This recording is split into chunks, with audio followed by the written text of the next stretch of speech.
Olá, irmãos, graça e paz, tudo bem com vocês? Eu vou contar um plano para vocês, um plano que é o plano da redenção dos homens. Uma história resumida, que é muito bonita. Coisas que são relacionadas aos últimos vídeos.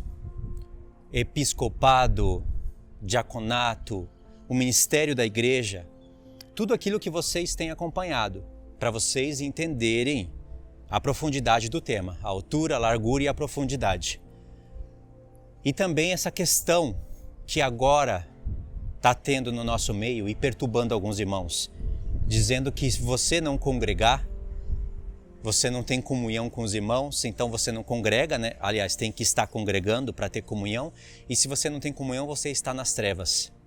Ou seja, você não está salvo.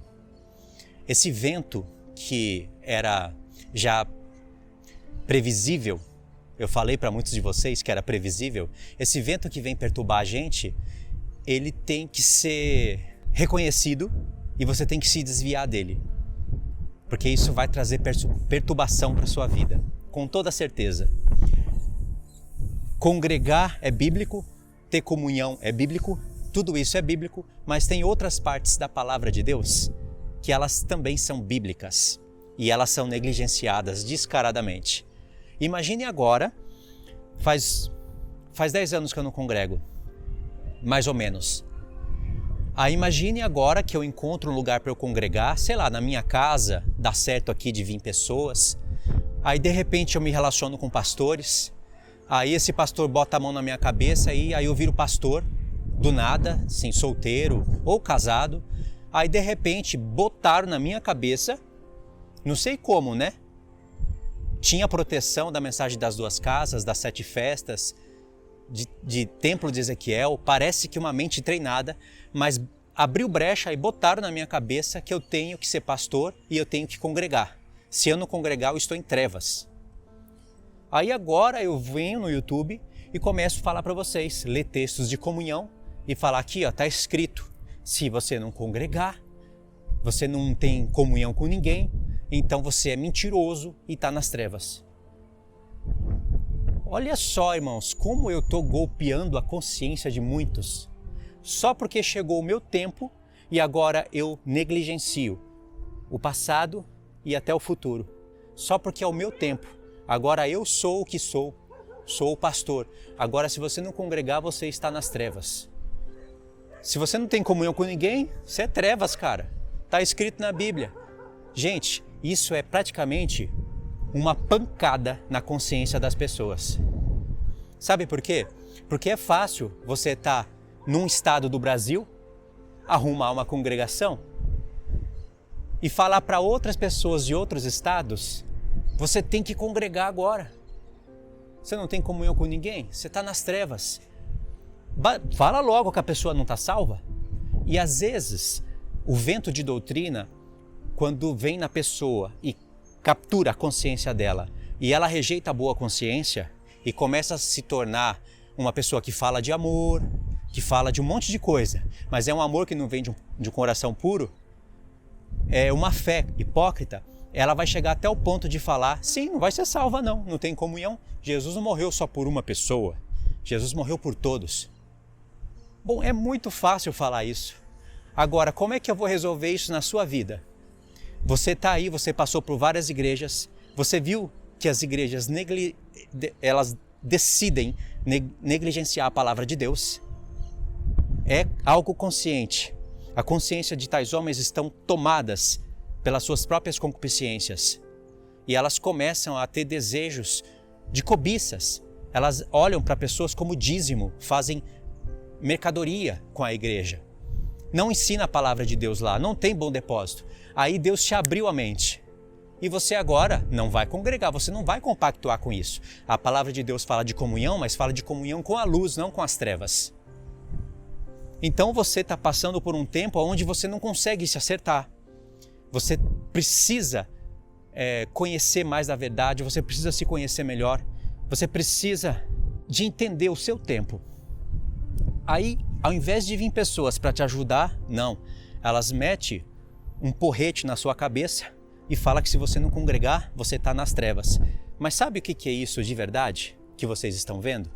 É o que a palavra fala. Quando numa igreja não tem episcopos, não tem pastores, apóstolos, profetas, evangelistas, pastores e mestres, aí vem vento de doutrina e começa a levar a pessoa de um canto para o outro. Porque essas pessoas não estão dando ouvido com uma boa consciência à palavra de Deus. Será que agora eu viro pastor e vou ficar indo de um canto para o outro? Para falar, para mostrar para os outros que eu estou fazendo a obra e os outros não estão? Para pensar, irmãos. Fala a verdade. Então quer dizer que durante 2, 3 anos que essa pessoa estava no YouTube, essas pessoas estavam no YouTube, contrariando todos esses pensamentos que agora elas aprovam. Será que elas estavam em trevas? Será que todos os vídeos desenvolvidos nos canais foram vídeos de trevas? Não, chegou o meu tempo. Peraí, chegou o seu tempo ou chegou o tempo de todo mundo? Irmãos, eu não aceito esse tipo de comportamento. Seja essa pessoa quem for. E Deus vai cobrar. Rebeldia. Pessoa quer título, quer fazer algo na força do braço. Porque se não fosse assim, a pessoa não transmitiria essas palavras carnais e perturbadoras. Tem pessoas, irmãos, perguntando para mim, agora, que ela não congrega. No Instagram, estão perguntando no Instagram, no Messenger e no YouTube. Elas não congregam, será que elas vão perder a salvação? Quem gerou esse tipo de pensamento hipócrita e até mesmo satânico na cabeça dessas pessoas? Fazem as contas. Quem é que está aí agora como pastor falando que tem que congregar e se não congregar você está nas trevas? E foi falado isso sim. Se falar que é mentira, que torceu a palavra, você sabe que é mentira, né? Você deve ter ouvido. E se você não ouviu esses tais falando isso agora, você já deve ter ouvido isso há muito tempo. Porque essa frase, ela é uma corrente de pensamento que fica dentro das igrejas caídas, dentro dos hipócritas. Essa questão de comunhão, não é você ter a questão de comunhão com uma outra pessoa. Não, você tem que ter comunhão com eles. E fazer o que eles fazem, senão você está nas trevas. Porque não vale a comunhão que a gente tem aqui? Não, não vale mais. Porque agora a comunhão só é válida se você estiver dentro de uma igreja. E se vier a calhar, quem sabe a igreja aí na casa de vocês, né? Eu vou visitar aí no mês tal. Peraí, que hipocrisia é essa, irmãos? Será que vocês são tão ignorantes assim? Vocês não têm a Bíblia e vocês não sabem ler? A comunhão é com a luz. Quer dizer então que se você desentender com alguém por questões de aspectos bíblicos de consciência, você não tem mais comunhão e está nas trevas? Paulo, quando não andou mais com Barnabé, acabou, cada um foi para um lado. Será que agora Paulo era um carnal? Ou Barnabé? O conflito que houve entre Paulo e Pedro, que é relatado em Gálatas, será que foi carnalidade? Naquele tempo tinha igrejas estabelecidas e eram os apóstolos que estavam cuidando dela. É diferente do nosso tempo hoje. Por isso que muitas pessoas estão em cultos online, não é por causa de vírus, não é por causa disso. As pessoas já faziam isso. Aumentou o número, aumentou agora as pessoas que fazem isso. Por causa dessa questão mundial agora. Mas as pessoas têm comunhão online. Porque senão, se isso for verdade, eu estou nas trevas.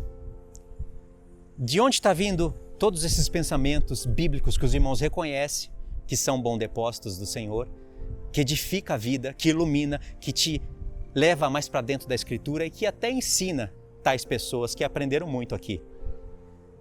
Da onde está vindo? Por que Deus estaria dando um bom depósito em alguém que está nas trevas? Precisa provar mais alguma coisa?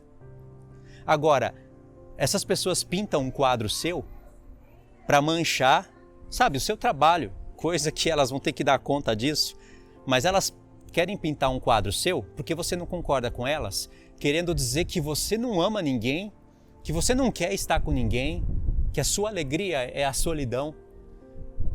Será que é verdade?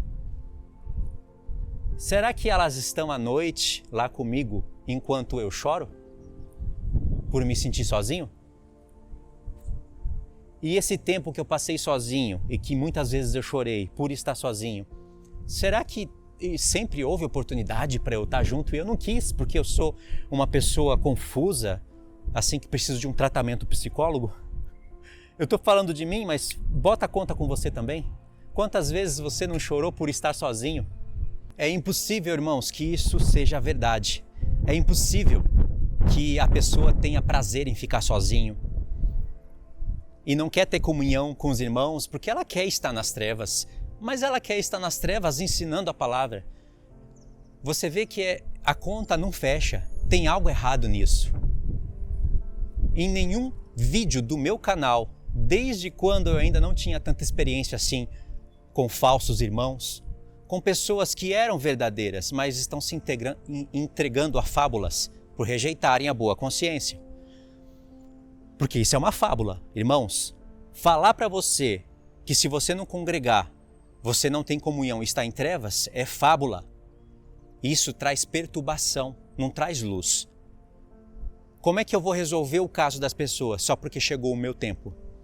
Será que você não tem um pouquinho de sabedoria para perguntar para tais pessoas: peraí, então, esses 2, 3 anos que você não estava aí fazendo nada, você estava em trevas também?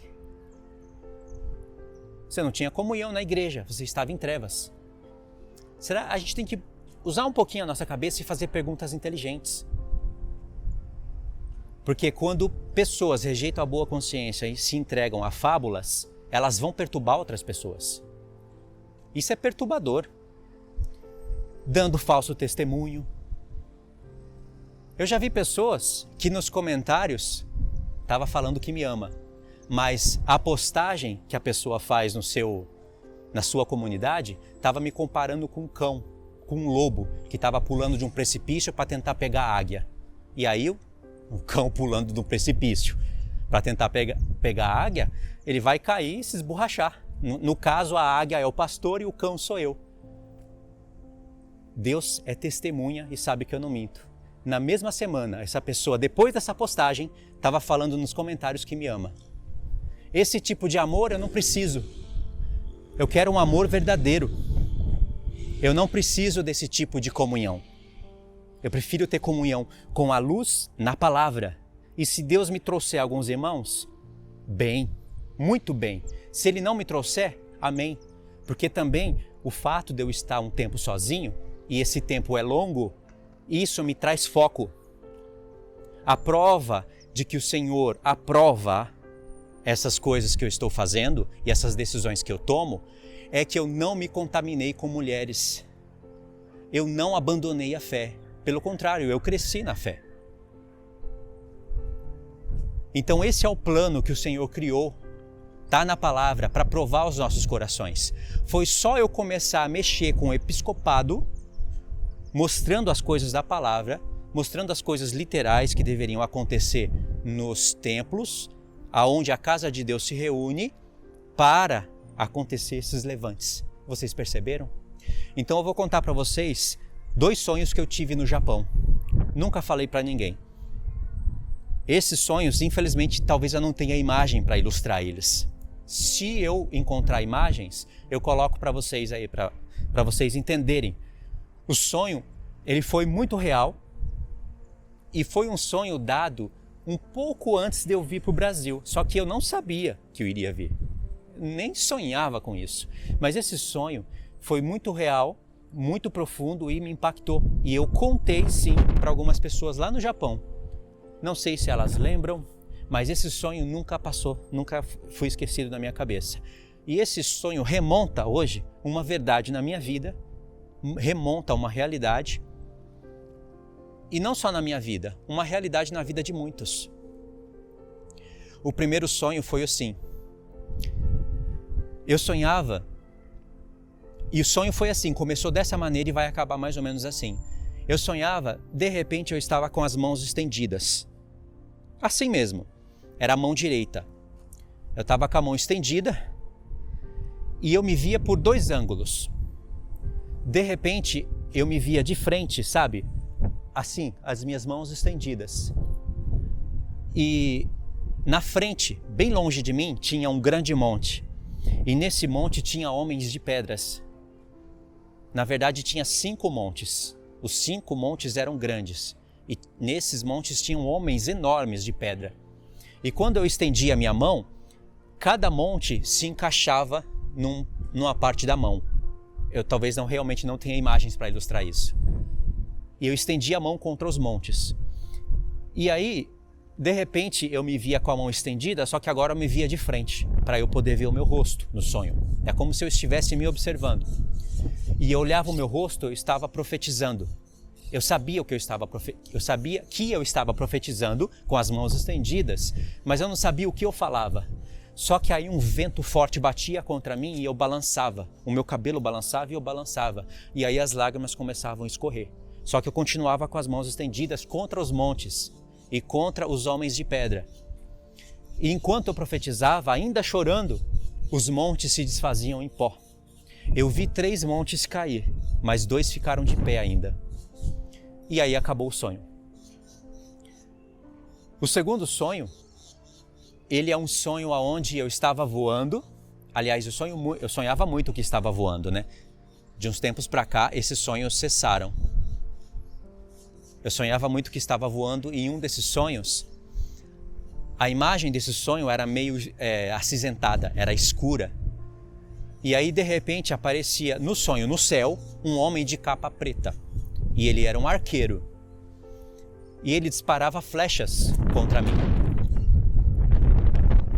Essas flechas que ele disparava, eu percebi que eu tinha que me desviar delas. Só que eu estava voando e eu tinha que olhar para trás voando para poder me desviar.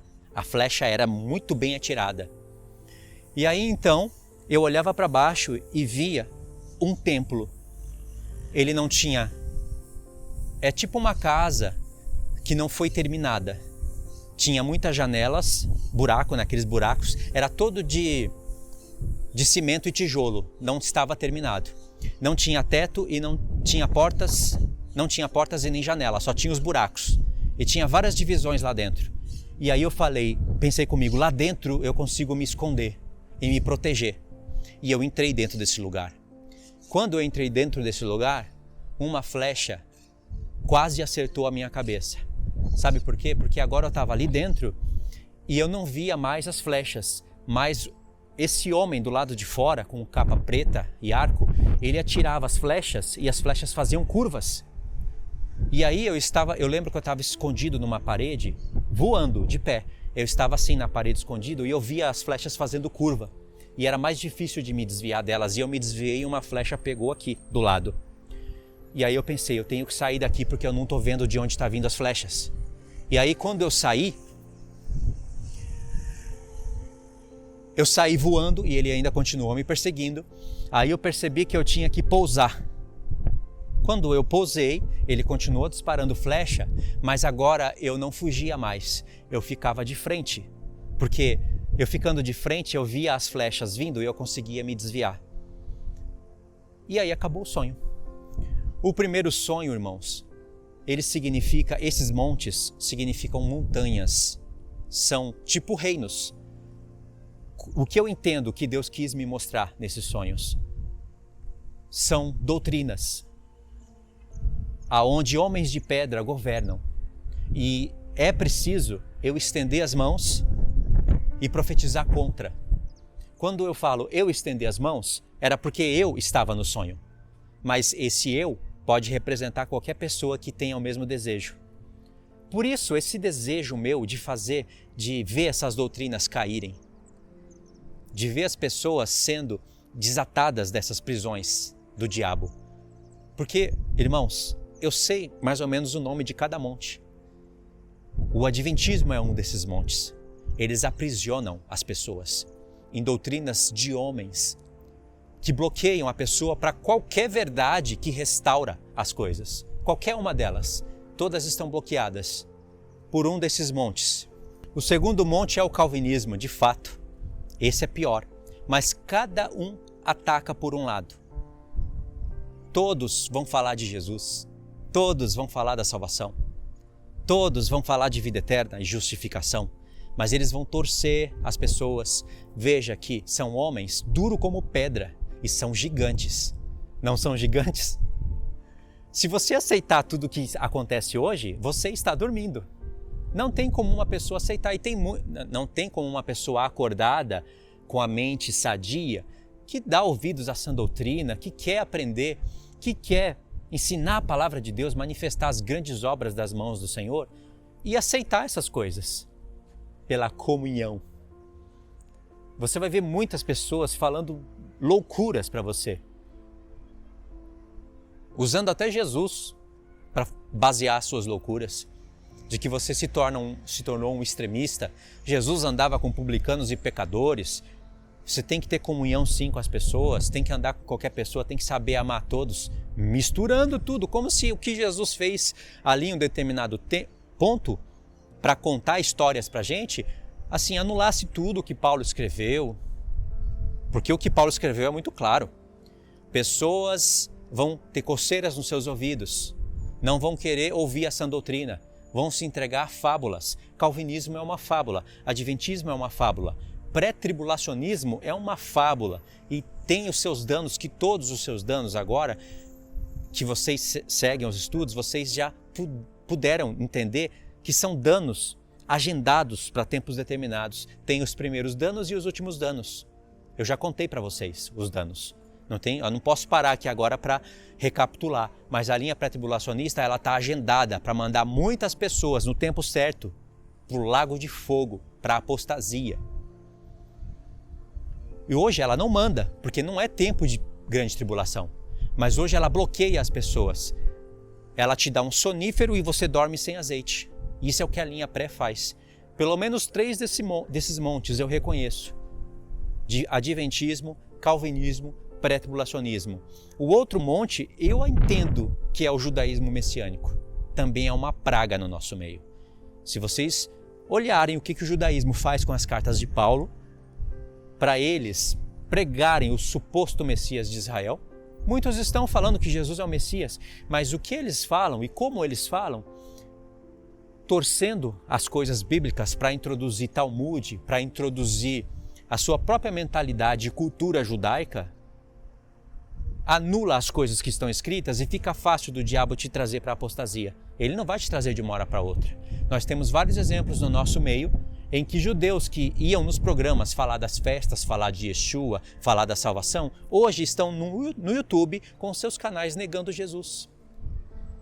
Alguns não apostataram ainda, mas eu acredito que isso vai chegar. Não quer dizer que todos vão apostatar, mas muitos já falam da palavra de Deus como uma apostasia. Muitos judeus que falam de Yeshua, eles falam que não vai ter nada contra Israel, que as profecias que Zacarias falou, ou que qualquer outro profeta falou, elas são circunstanciais. Se Israel obedecer a Deus, não vai acontecer. Tipo, Deus profetizou que vai acontecer, mas se Israel obedecer, então não vai acontecer. Aí eles anulam as palavras dos profetas, por causa da idolatria da terra de Israel e da sua própria cultura. É uma idolatria, muitos judeus fazem isso. Isso é caminho para a apostasia também. Pode não estar agora a apostasia na vida desses tais, mas eles apostatarão. Ou terão que passar por grandes sofrimentos para aprenderem a não torcer a palavra. Então, esses sonhos que eu tive são realidades hoje. Não tem como não enxergar isso. Por que vocês acham que Deus me deu esse tipo de sentimento e esses tipos de argumentos contra essas linhas? Eu não aceito. Se você aceita tudo isso, o que importa é a sua vida, a sua casa, isso é com você. Eu nem sei se uma pessoa assim vai chegar a ser salva. Porque, veja bem, tudo isso, todos esses joios, eles penetram na casa do Senhor. Eles mudam as leis de Deus, eles mexem com a esposa do Cordeiro, eles mexem com os filhos de Deus. E se faz isso, irmãos, na casa do meu Deus, está fazendo na minha casa. Mas tem pessoas que não importam. Se é na casa de Deus, deixa para lá. Eu tenho uma bolha aqui ao meu redor tenho a minha igreja e tenho a minha crença. Eu amo a todos, todos me amam, todos nós estamos de bem, graças a Deus eu fui salvo. Isso para elas é o Evangelho de Cristo. Mas deixa entrar alguém na casa delas, disfarçado, aí o homem entra, ou a mulher, tanto faz. Aí começa a olhar para a esposa dela, ou para o marido, começa a se envolver com os filhos e mudar as leis, falando, não, isso daqui pode sim, pode. Não, seu pai e sua mãe falou que isso daqui não pode? Claro que pode. E começa a mudar as leis. Deixa alguém entrar no serviço dessa pessoa e começar a mexer no salário dela. Essa pessoa vai defender a sua casa, o seu trabalho com unhas e dentes. Mas, como é na casa de Deus, deixa para lá. Todos nós temos a mesma fé. Todos nós amamos. O que importa é a comunhão. Você não tem comunhão com ninguém? Aí, irmãos, eu pergunto, que tipo de evangelho é esse? Essas pessoas estão dormindo. Elas não têm amor. Elas falam de amor. Elas não sabem o que é amor na palavra de Deus. O que é longanimidade. Não sabe. Parece que para amar hoje, você não precisa combater um bom combate. Para amar hoje, você não precisa repreender outras doutrinas. Afinal, você é o dono da verdade? Então não, cada um tem a sua verdade. Olha só, aonde chegamos? Essas pessoas têm certeza que elas estão salvas. Elas têm certeza que lá no tribunal de Cristo, elas estão salvas e ainda vão reinar sobre as nações como reis e sacerdotes. E isso Jesus já falou, os apóstolos já falaram. Então, eu não aceito esse tipo de evangelho. Eu não aceito esse tipo de pensamento. A palavra fala de repreender severamente os que não obedecem à palavra. A palavra fala de falso amor, de falsos irmãos, de fé fingida, de fé com hipocrisia. E muitas coisas semelhantes a essa que Paulo observava. Paulo chega até o ponto de falar que tem ministros de Satanás transfigurados em ministros de Cristo. Alguém poderia falar, isso é impossível, mas está escrito. Agora, se isso está escrito, como que isso é uma verdade para nós? Porque para você ser um ministro de Satanás, mas transfigurados em ministros de Cristo, você precisa falar como um cordeiro. Se bem que lá, eu acabei de lembrar de alguma coisa aqui que iria parecer contraditório. Lá no Apocalipse você vai ter uma besta com uma só cabeça, 2 chifres, que parecia cordeiro, mas falava como dragão. Ali é uma questão do falso profeta do tempo apocalíptico. Não é hoje. O que Paulo falava ali tem um ponto diferente, né? Porque ele fala de ministros de Satanás transfigurados em ministros de Cristo. É uma transformação. Então a pessoa tem que falar como cristão, tem que agir, aspas, como cristão, pelo menos a aparência dela. Ela tem que falar de salvação, de justificação, de vida eterna, mas tudo torcendo a verdade de Deus e levando as pessoas para o caminho da perdição, usando a Bíblia. Se não é impossível um ministro de Satanás ser transfigurado em ministro de Cristo. O Senhor tem os seus ministros que vão compreender, discernir, ter discernimento de espírito e vão denunciar. O Senhor tem esses ministros. Eles vão falar, isso não é ministro de Deus. Isso é um servo do diabo que está transfigurado em ministro de Cristo. É só olhar aí para esses tais da linha preterista que fala que Jesus já veio, que pecado já não existe, que Jesus já destruiu o pecado, e ler texto bíblico. Lá em Timóteo, Jesus aboliu o pecado. Jesus já veio para os judeus. Que grande tribulação, grande tribulação já aconteceu. Grande tribulação. Grande tribulação já aconteceu. Aliás, tem um pastor adventista do canal Bíblia Fácil que ele dá risada quando ele fala isso daí. Pessoas estão esperando grande tribulação e anticristo. Tem pessoas, pastores da linha pré-tribulacionista, que eu sei que é ministro de Satanás, transfigurado em ministro de Cristo. Eu sei. Não são todos, é claro, mas eu sei que tem.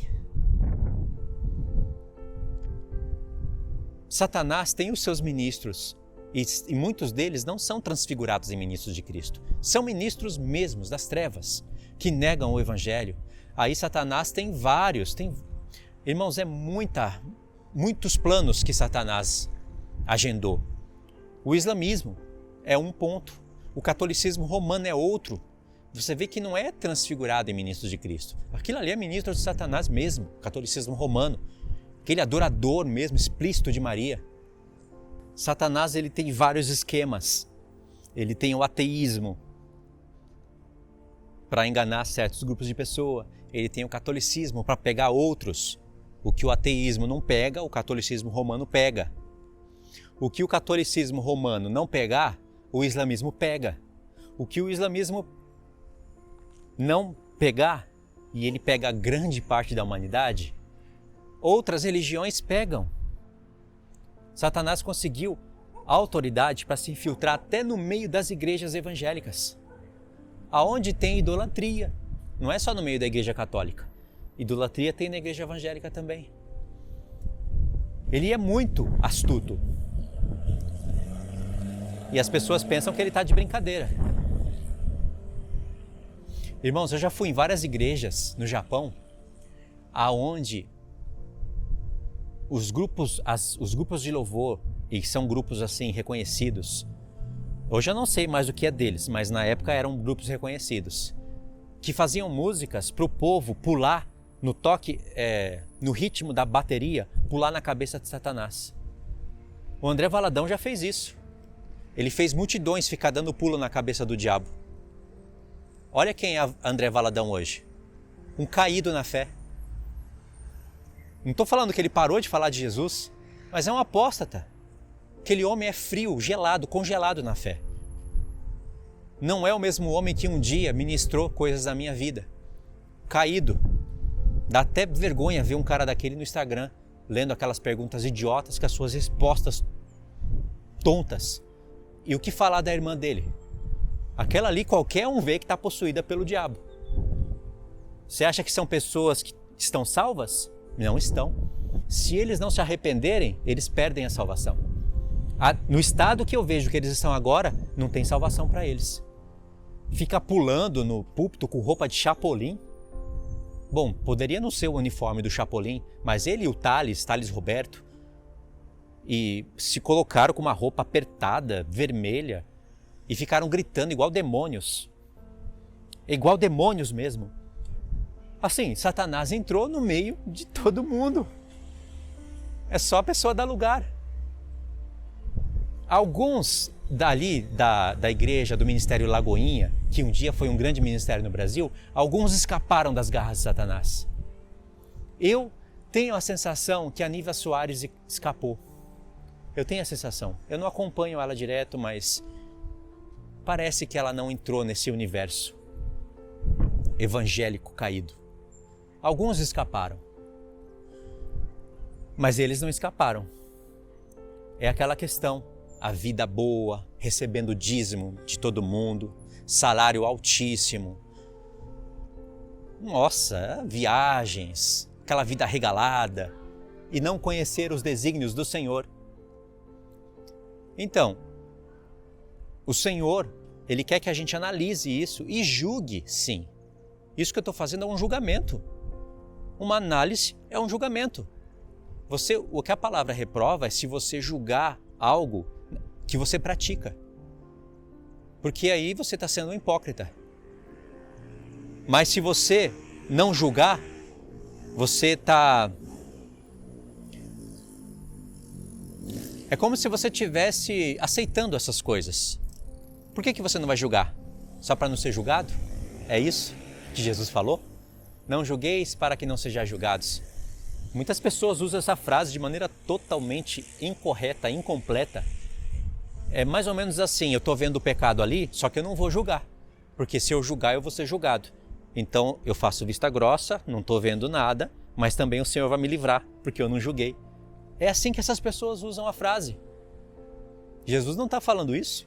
Leia o contexto todo. Paulo fala que era para a igreja de Coríntios julgar. É uma análise, você tem que ter discernimento de espírito. Não pode aceitar tudo ou aceitar e não fazer nada. Você tem que fazer alguma coisa se o Senhor te deu. Vocês conseguem entender o que eu estou passando para vocês? E o Senhor me mostrou isso através de sonhos, através de profecias. A profecia da trombeta que eu ouvi na igreja é uma. Tem uma outra profecia, que não vai dar para falar aqui agora porque o vídeo vai ficar grande. Mas eu tive 3 experiências com o Senhor que são experiências que eu não esqueço. Uma é essa da trombeta, que foi a primeira. A da trombeta foi a primeira. A outra foi quando eu estava numa reunião de sexta-feira do grupo de louvor. Eu estava realmente fora do grupo de louvor por decisão minha, mas eu fui lá e nesse dia a gente fez um círculo, estávamos todos de mão dada, tinha alguém tocando lá violão e nós estávamos cantando e eu comecei a orar para o Senhor manifestar aquelas coisas que Ele estava ensinando para mim, para aquelas pessoas. E aí uma pessoa veio e profetizou palavras que só alguém que conhecia as 2 casas de Israel poderia falar. Mas aquela pessoa não conhecia. E o nome dele era Paulo. E foi mesmo o Senhor que falou. E a terceira experiência foi quando eu estava... Sempre quando acabava o culto, os cultos, eu geralmente ficava dedilhando o violão enquanto o pastor pregava ou o evangelista. Eles gostavam disso. Eu pegava essas músicas desses grupos e trazia elas para o dedilhado. Eu fazia isso bem. E então, o evangelista já até dava um toque para mim. Assim, na hora de fazer aquele apelo, eu não dedilhava em todas as mensagens, porque algumas pessoas falavam que dava sono, outras falavam que ficava mais emocionante. Então, eu decidi não fazer em todas. Eu sabia que poderia atrapalhar. Mas o evangelista gostava disso na hora do apelo. Aí ele dava um toque para mim e fazia assim, ó, lá do púlpito. Ele dava uma olhadinha e fazia assim, ó. Aí eu ia lá dedilhar o violão. Num desses cultos, quando acabou o culto, um dia foi um missionário. Ele cuida de menininhos lá da Angola, da África. E aí ele ficava olhando para mim no culto. E eu não entendi o que era. Aí, sempre quando acabava o culto, as pessoas iam para a cantina comer, né? Outras iriam conversar, cada um iria para sua panelinha ali. E não estou falando isso de maneira pejorativa, mas existe, né? E eu gostava de ficar ali no grupo de louvor, ali naquela parte dos instrumentos sozinho, dedilhando.